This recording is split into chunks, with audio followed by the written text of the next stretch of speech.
Father Anthony is family to Catholic TV viewers, as he has been a regular celebrant of the TV Mass. And today he joins us from Scituate to talk about FatherHood Ministries. Father, thank you so much for being with us. How are you doing today? I'm doing wonderful. How are you guys? We're doing good. We're doing good. Hey, tell us about FatherHood Ministries for people at home who might not be familiar with it. Sure. So, simply put, it's essentially my social media. During 2020, probably like a lot of people, I developed a bit of a love-hate relationship with social media. And so I basically quit my own personal accounts. And at the same time, my sister co-founded a company called Black and Teal, which does many things, but one of the things they do is manage other people's social media. So she basically pitched this idea to me whereby she manages my social media.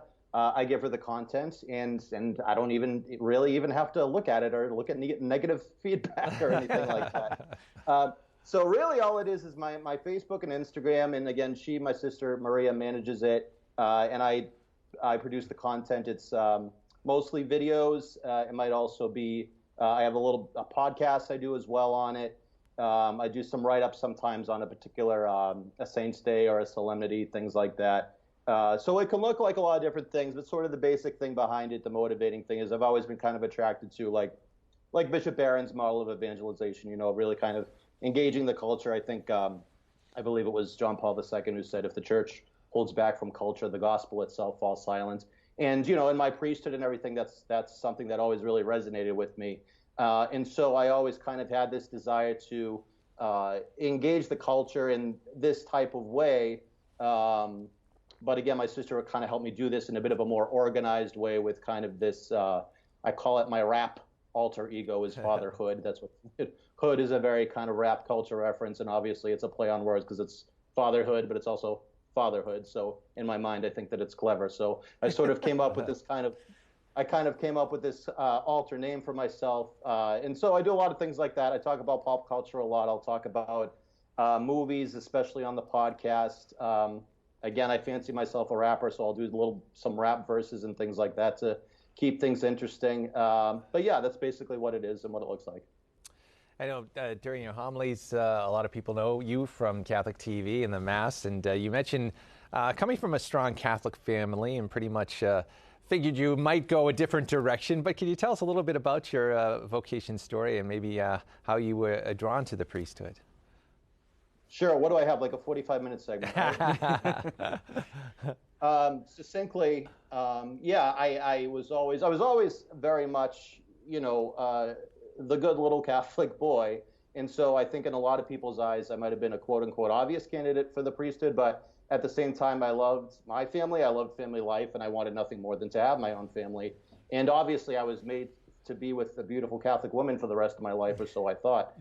So I really thought that was my life. And I almost kind of decided that was my vocation without necessarily asking God about it. And again, succinctly, different challenges came my way. People sort of challenged me to ask God about my life rather than myself. And so I sort of went into this seminary with this kind of, holding on for dear life. I've been running from this all my life. Let me just give it a chance, get it out of my system, and then I'll leave type of thing. And then just very slowly and, a lot of kind of personal ways, God helped me realize that in places in my heart that I didn't even know existed, that not only does he want me to be a priest, but that what I want me to be a priest, and that in wanting my own family, what I really wanted more than anything was to be a father. And God fulfilled that in a way that ended up being bigger than I had in mind. Yeah, life is always a surprise, isn't it, Father? It's full of surprises. So when somebody listens to your Facebook posts or blog posts or Instagram, what are they going to hear? What are they going to hear from you? Yeah, there's kind of a baseline message that I always do and that I'm very consistent with, and that's basically every Sunday is sort of it's a condensed version of my homily, essentially. It's kind of a short the gospel for the week type of thing. So that's always kind of the baseline that I always do. In addition to that, I'll get inspired to, especially kind of a while ago as the pandemic was still lingering, just kind of delivering hopeful messages, messages about placing our trust in Christ and all this kind of thing. And again, at the same time, I like to just sort of engage the culture and everything. So I talk a lot about movies and things like that.